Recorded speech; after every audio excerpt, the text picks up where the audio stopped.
আসসালামু আলাইকুম। কেমন আছেন সবাই? বর্গমূল এবং ঘনমূল অর্থাৎ রুট এবং কিউব রুট। এটাকে কি আসলে শর্টকাট পদ্ধতিতে খুব দ্রুত অ্যান্সারটা বের করা যায়? চলেন দেখি। আচ্ছা, এখানে দেখতে পাচ্ছেন রুটের নিচে ২৫ আছে। তাহলে ফার্স্টে আমরা করব কি এই ২ টা সংখ্যাকে যোগ করে দেব। রুটের নিচে যেটা থাকবে সেটাকে আমরা যোগ করে দেব। তাহলে ৫ আর ২ যদি আমরা যোগ করি তাহলে আমরা পাচ্ছি ৭। আচ্ছা, আর রুট মানে হচ্ছে হাফ। রুট মানে হচ্ছে হাফ। তাহলে এখানে একটা ২ আছে। তাহলে এই ২ টাকে যদি আমরা এখান থেকে বিয়োগ করি ৭ এর থেকে, তাহলে দেখেন আমরা পাচ্ছি হচ্ছে ৫। তাহলে ২৫ কে রুট করলে আমরা তো ৫ ই পাচ্ছি। তাহলে খুব ইজি, খুব সহজেই দেখেন এটাকে সমাধান করা যায়। আচ্ছা, নিচেরটাকে কি সমাধান করা যায়? তো সেম পদ্ধতি, রুটের নিচে যা থাকবে সেই দুটো সংখ্যাকে আমরা যোগ করে দিব। তাহলে আমরা যদি যোগ করি তাহলে 6 প্লাস 4, তাহলে আমরা পাচ্ছি হচ্ছে 10, আর রুট মানে হচ্ছে হাফ, তাহলে ওইটাকে আমরা বিয়োগ করে দিব। ঠিক আছে? তাহলে আমরা যদি বিয়োগ করি তাহলে দেখেন ২ যদি আমরা বিয়োগ করি তাহলে আমরা পাচ্ছি ৮। হ্যাঁ, ৬৪ কে রুট করলে তার অ্যান্সার হচ্ছে ৮। ওকে, তাহলে কি পরেরটা করা যায়? দেখেন তো ট্রাই করে পারেন কিনা? চলুন দেখি।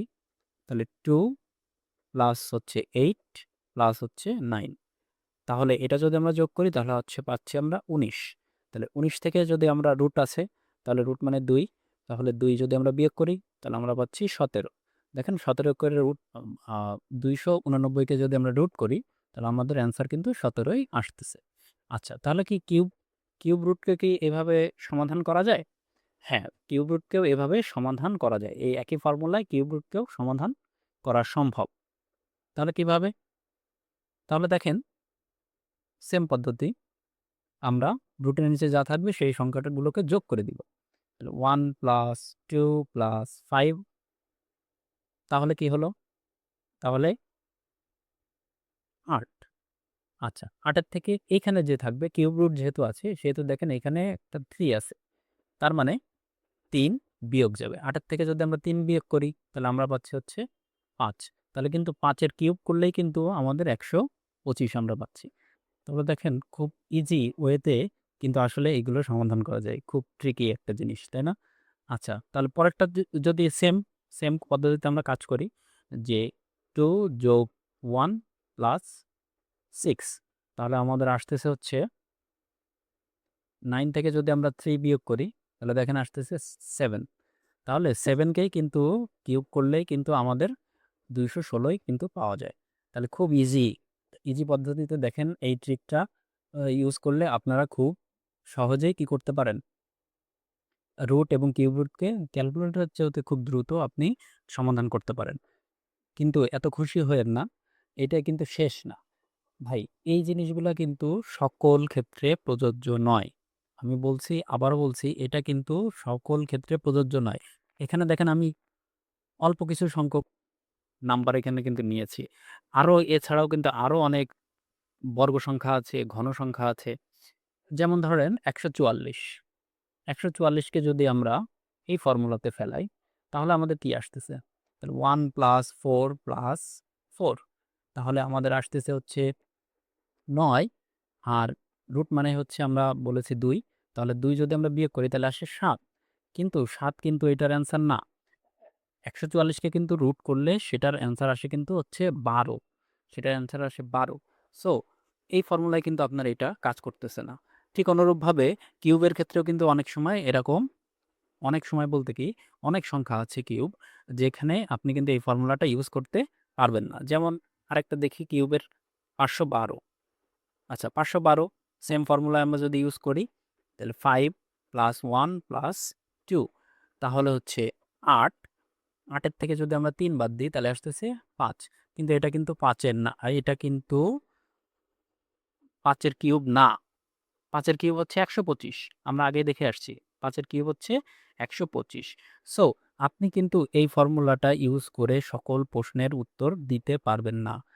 সো এই জিনিসটা আপনাকে খেয়াল রাখতে হবে। আপনি শর্টকাট শিখেন, কোনো সমস্যা নেই। আমরা YouTube, Facebook, আ TikTok বিভিন্ন জায়গায় এরকম ম্যাট্রিক্স দেখে থাকি এবং দেখে আমরা খুব চিন্তা করি যে আসলে খুবই ইজি পদ্ধতিতে ম্যাথ সমাধান করা যায় এবং এটা অনেকে এগুলো নিয়ে ক্রেডিট নেয়। যে খুব সহজে শর্টকাট ট্রিক শিখায় এবং তাদের ভিউজ অনেক বেশি, ফলোয়ারও অনেক বেশি। বাট আসলে কিন্তু এটা কিন্তু আপনার ট্রিকটা দেখতে খুব ভালো লাগে ম্যাজিক ট্রিকের মতো। আপনি যখন ম্যাজিকটা দেখবেন তখন চিন্তা করুন, ওয়াও! এটা খুব ইজি, খুব সহজ। ঠিক আছে? কেমনভাবে করলো?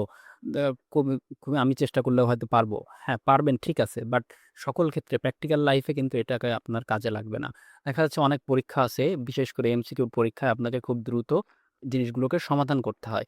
প্লাস আপনাকে কিন্তু অনেক পরীক্ষায় কিন্তু ক্যালকুলেটর ছাড়াও আপনাকে সমাধান করতে হয়। তখন কিন্তু আপনি যদি এই ফর্মুলাটার ট্রিকটা শুধু এই ট্রিকটাই শিখে আপনি যদি আ সেখানে যান, তাহলে এপ্লাই করলে কিন্তু তখন কিন্তু আপনার যদি কাঙ্ক্ষিত উত্তরটা না আসে, তখন কিন্তু আপনি ডিপ্রেসড হয়ে যান, হতাশ হয়ে যান। তখন কিন্তু আপনার মাথায় কাজ করে না। অন্য জানা জিনিসও আপনি ভুল করে আসেন। সো প্র্যাকটিক্যাল লাইফে এটা ইউজ করবেন না। আপনি জানেন, শিখেন, কোনো সমস্যা নেই। বাট আ সবসময় প্র্যাকটিক্যাল জিনিসগুলা আপনার কিভাবে এগুলো কাজ করে, মৌলিক জিনিসটা কি সেটা কিন্তু অবশ্যই আপনাকে জানা থাকা উচিত। যেমন ধরেন আরেকটা ট্রিক আমরা দেখি, যেকোনো সংখ্যাকে যদি আমরা ১১ দিয়ে গুণ করি, যেমন ধরেন ১৭ গুণ হচ্ছে ১১। আচ্ছা, তাহলে এটা যদি আমরা গুণ করি, দেখেন আপনি ক্যালকুলেটর থেকেও খুব দ্রুত আপনি এটাকে কাজ করতে পারবেন। ১ম সংখ্যাটা বসিয়ে দিন, তার শেষের সংখ্যাটাও বসিয়ে দিন এবং এই দুটো সংখ্যাকে যোগ করে মাঝখানের সংখ্যা বসিয়ে দিন। তাহলে ৭ আর ১ যোগ করলে হচ্ছে ৮। দেখেন ১৭ কে ১১ দিয়ে গুণ করলে ১৮৭ কিন্তু হচ্ছে। আচ্ছা, শুধু কি তাই? বড় সংখ্যাকেও কিন্তু গুণ করা সম্ভব। যেমন ধরেন যদি ৭ এবং ৮, ৭৮, ৭৮ কে যদি আমরা ১১ দিয়ে গুণ করি, তাহলে কি আসবে? ১ম সংখ্যা আমরা বসিয়ে দেব আর শেষের সংখ্যা বসিয়ে দেব এবং এই দুটো সংখ্যা যোগ করে দেব। তাহলে ৮ আর ৭ যোগ করলে হচ্ছে ১৫, ১৫ র ৫ বসবে। মাঝখানে কিন্তু একটাই সংখ্যা বসতে পারবে। আচ্ছা, যেহেতু ১৫ হইছে, তাহলে হাতে আমাদের একটা ১ আছে। তাহলে সেই ১ টা তার পূর্ববর্তী যে সংখ্যাটা আছে, সেই সংখ্যার সাথে কিন্তু যোগ হবে। তাহলে ৭ আর ১ যোগ করলে হচ্ছে ৮। তাহলে দেখেন ৮৫৮ এটাই কিন্তু ৭৮ কে সাথে যদি ১১ গুণ করেন, তাহলে ওইটার কিন্তু অ্যান্সার। দেখেন খুব মজার একটা ট্রিক। ১১ দিয়ে আপনি যেকোনো ২ সংখ্যা, ৩ সংখ্যাকে আপনি গুণ করলে এরকম ফর্মুলা আপনি কিন্তু বের করতে পারবেন। কিন্তু তাই বলে অন্যান্য সংখ্যার ক্ষেত্রে কিন্তু এই সেম ফর্মুলাটা কাজ করবে না। সো আমাকে কিন্তু এই জিনিসগুলো মাথায় রাখতে হবে যে এটা শুধুমাত্র একটা ট্রিক্স। আমি শিখতেছি জাস্ট কিছু পার্টিকুলার ম্যাথকে সলভ করার জন্য। এটা কিন্তু ডে টু ডে ইউজে বা প্র্যাকটিক্যাল লাইফে আপনি কিন্তু এটাকে সেভাবে ইউজ করতে পারবেন না। তাহলে এই জিনিসগুলো মাথায় রেখেই এই জিনিসগুলো একটু জেনে রাখবেন এবং কোন সংখ্যাগুলো বর্গ সংখ্যা, কোন সংখ্যাগুলো ঘন সংখ্যা, সে সংক্রান্ত ভিডিও আমার চ্যানেলে দেওয়া আছে। সূচক এবং লগারিদম অংশগুলোতে। আপনারা চাইলে ওইগুলো দেখে নিতে পারেন। তো ভালো থাকবেন সবাই। কথা হবে পরবর্তী ভিডিওতে। শর্টকাটের এই ট্র্যাপে পা দিয়েন না। মৌলিক জিনিসটা জানুন, তাহলে দেখবেন যে আপনার সবকিছু অনেক ইজি হয়ে যাচ্ছে। ধন্যবাদ সবাইকে।